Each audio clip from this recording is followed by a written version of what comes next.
Well, we are tonight sitting outside for a podcast because it's beautiful.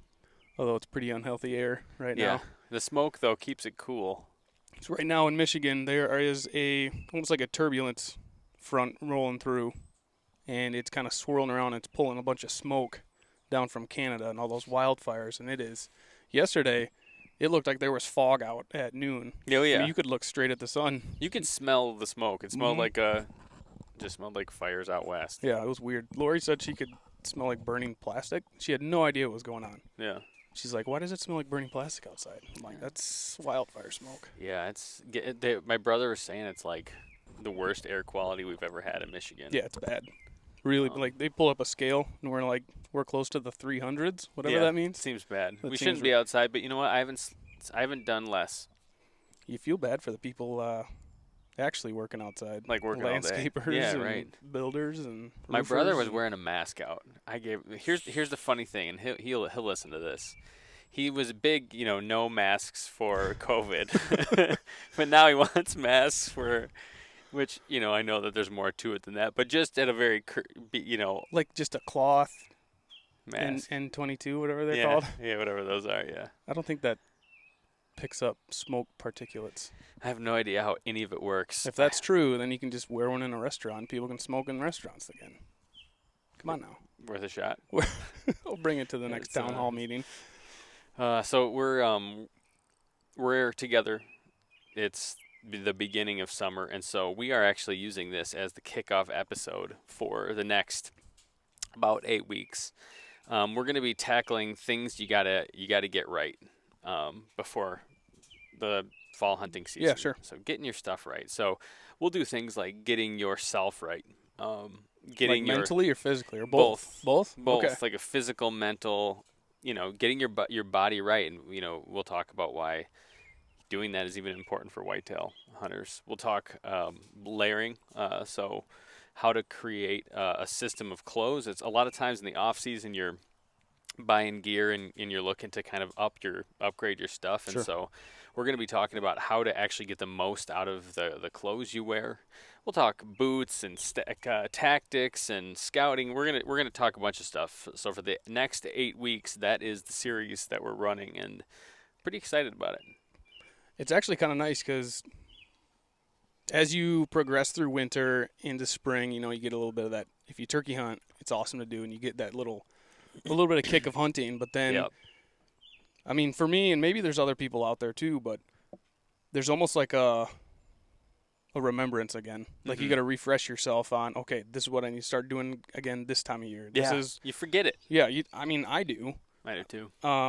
And this is just kind of a good way for us too, just to refresh our knowledge and check out our own gear and make sure everything's straight that we want to have ready to go for the hunting season. So it's kind of nice that you guys can just follow along and listen and maybe even glean something that, well, maybe I'm going to try that this year. Or I agree. Yeah. Like, we're going to try to bring in people a lot smarter than us. Mhm. We'll be doing some questions at the end where what you'll kind of drive what the podcast is covering.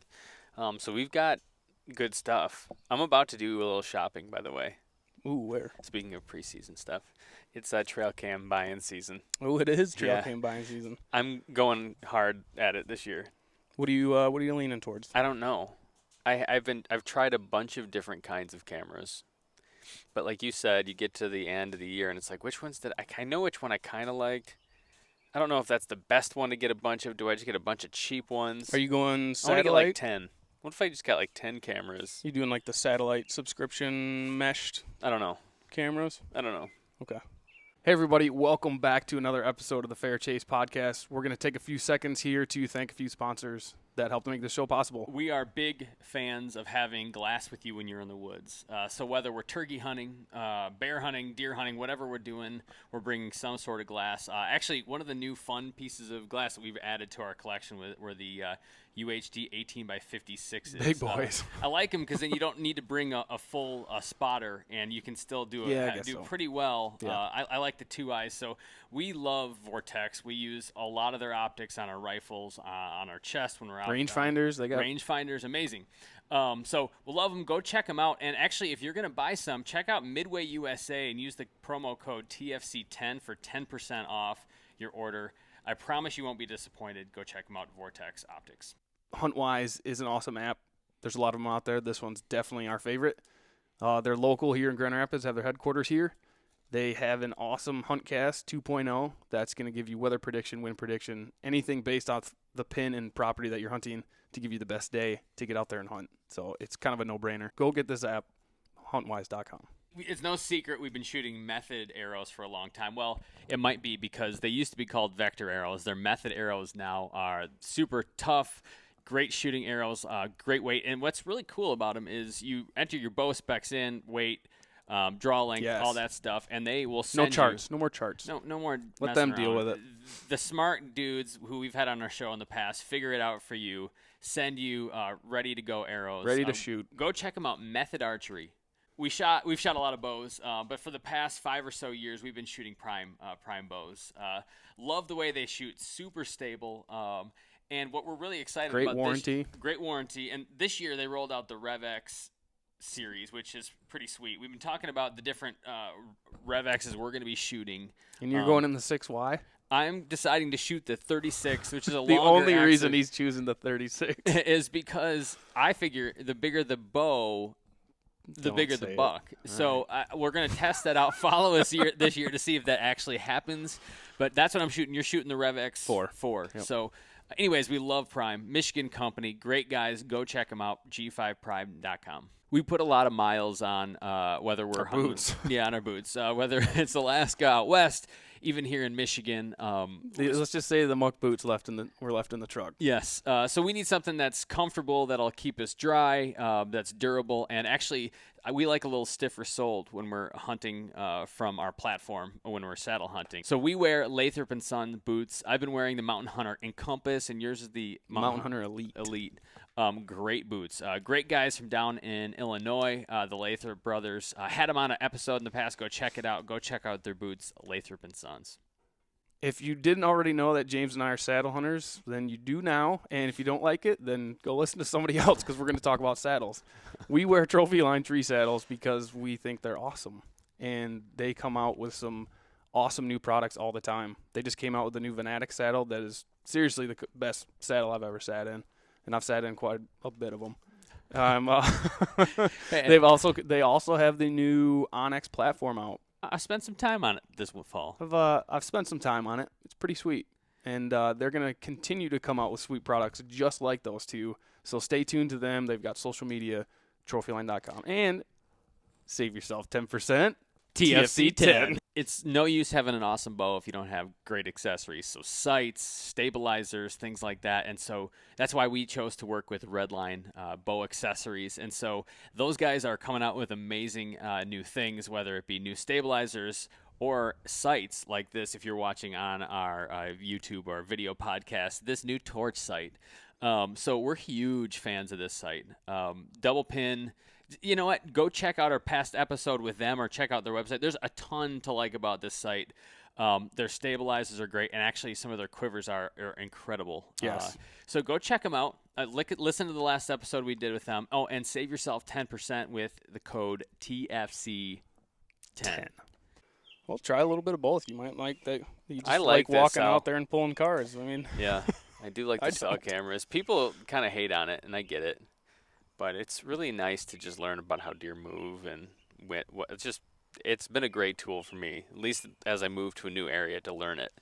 Kind of have spots now. Yeah, it is kind of nice. So yeah. I mean, we're enjoying our summer. We're watching antlers grow. I've been spending some time glassing. I was leaving for work and turned on. Right when you're coming down that hill before you turn onto my street. Oh yeah. So right up on that hill where that house is. Mm-hmm.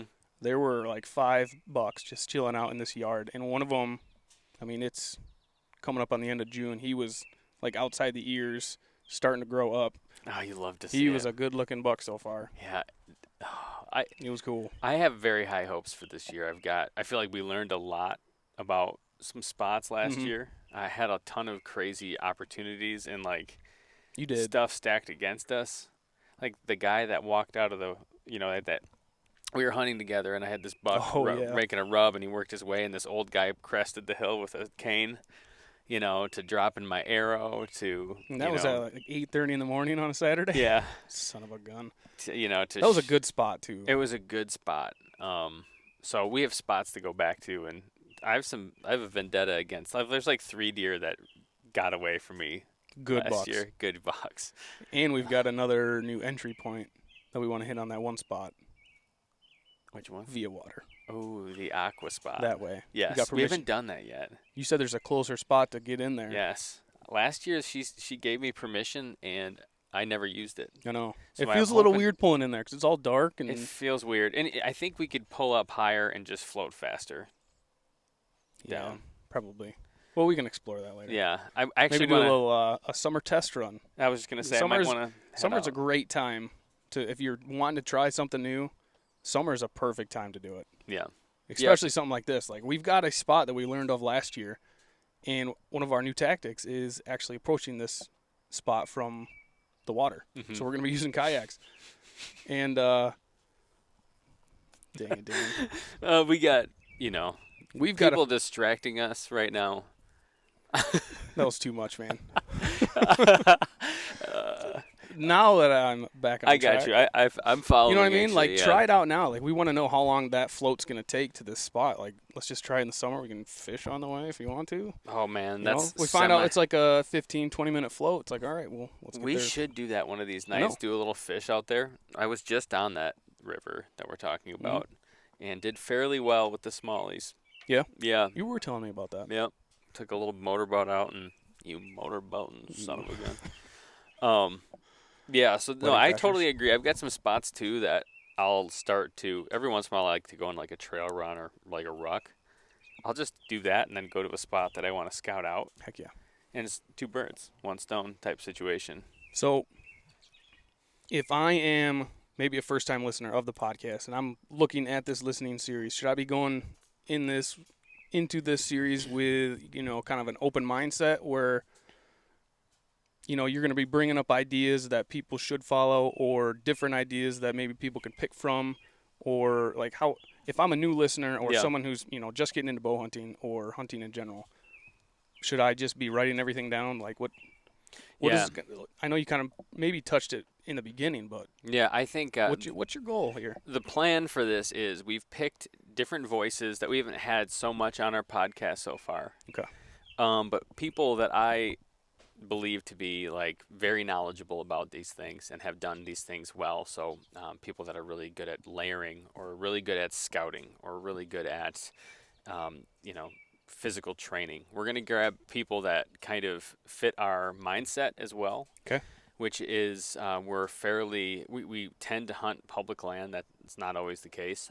Or fairly mobile, whether it be moving spots every time we hunt to, little adjustments when we're out or whatever. We try to, that's kind of our mindset. So Okay. it'll be people that probably think more that way. And like I said, it's just at the end of the day, it's how can we get the best information from people that might be able to give us some really good tips and input on things to do to get yourself right Sure. for the All right. fall. Good answer, man. Is that good? Yeah, that was good. Feels good to get that out. Did it? Yeah. No, I've been excited about this because we've got another series to follow it up with already. So we've got some great, cool stuff coming. You able to release any of the guests you have lined up? Yeah. So some of the guests that I have lined up, I'll tell you 2 of them. Okay. The first couple. The first is going to be a guy, Todd Bumgardner. Okay, yep. He's kind of a trainer of like tactical type things, and also runs Human Predator Pack Mule, which is like a workout program. Cool. Does a ton of training. He's a big hunter, cool guy. We did a podcast with him recently, hit it off, and I thought we should come back and Visit do a that few again. more areas. Yeah, Cool. and then the other guest that's going to be great is a guy, Chris Derrick from Sitka. So he's their whitetail kind of designer, line product head guy. And so I thought we have never talked to him before. We've never talked to anybody from Sitka, and so pulling in different perspectives on the way things work. And so obviously, like we've talked about on this podcast before, it's like we love to tell stories, so we've been doing that for a while, or we love to learn from other people. So we've done that for a long time. But it's like, let's bring in the best stories, the best Mm-hmm. people from all over the place, and that's what we're trying to do here. So those are the first two, and I will say at the end there will be a listener question that they can submit. So as you listen to these podcasts, all of them, start submitting questions that we can go back and answer. And then we'll make sure to hit them at the end. So this will hopefully take us right to deer season, Awesome. which is you'll love to see it, really. No, that's cool. I was like I said in the beginning, I had no idea what you had planned, so this is almost kind of new to me, and it's a little exciting. Yeah, cool stuff coming. Lots of, like I said, lots of great people lined up, lots of great content lined up. We've talked about it before, but we're just putting the finishing touches on our first film, which is we just watched we it. just got to see some rough cuts of it. It's fantastic. It's the Yeah, coolest thing we've done. Jordan did an incredible job, and we're super pumped to share this with everybody. Just share the story and the experience, and just maybe you can get something off of it, and maybe you'll want to go to Alaska. If you're looking to see a bunch of guys smash a bunch of bears out in Alaska, this might be the video for you. Maybe. I'm not going to give away. You'll have to watch. Mm-hmm. So no, we're excited. That should come out in September. So a little ways off, but the film is almost itself done, which is cool. Mm-hmm. So. All right, well, we can wrap it up. Like I said, I wanted to just set the tone here for the year. So, prior to like shutting it down, is there, you got anything you want to get off your chest? You got anything to share with the people? Anything new going on? I would like to say, because I've heard it too many times this summer. Oh, baby. Stop. Don't complain about the heat. Don't complain about the heat. That's my one phrase of advice. Don't complain about the heat, because seasons of change are good. Dan just rolled out with some bourbon. Thank you, sir. Is this for making us laugh mid? Yeah, you're welcome for that. You're good. What is this? What a guy. Jameson. Little Jameson on the Hey. rocks. What a guy. Sprinkle that. Nice for the pod. Yeah, my one thing is stop complaining about the heat. Yeah. Just enjoy the heat while you have it. It's gonna be cold and soon. It's going to be cold soon, before you know it. So quit your It's bitching. been hot, but you don't live in Texas, man. It's been like 110 there. Would you still say that to them? I've lived in the high desert of California, the Mojave Desert. You're not gonna sympathize at all. No. Fair enough. I've gone I'm through neutral hot. on it. I don't complain, but I've been in the jungles of Asia, you have been in the jungles of Asia. and that's like So, you're what? That's swimming. not a dry you're heat. swimming. So it's like, maybe it's from my experience that I'm just not. I don't care about what other people And think. you know but what? It's You just don't want. People don't need to complain in this day and age. you don't need to Toughen hear it. up. Yep. So quit complaining about the heat. You get anything else? That was pretty good. No. Make sure to tune in on these series. Yeah. You should ask me. Do I have anything? Hey Jim, what do you got? I don't have anything. What's floating around I in just that wanted empty to be. void? No, I don't have anything at all. That's fair. All right. Thank you for listening. Like I said, check it out. These will be rolling out really soon, and I'm really excited to share it Yeah. with everybody.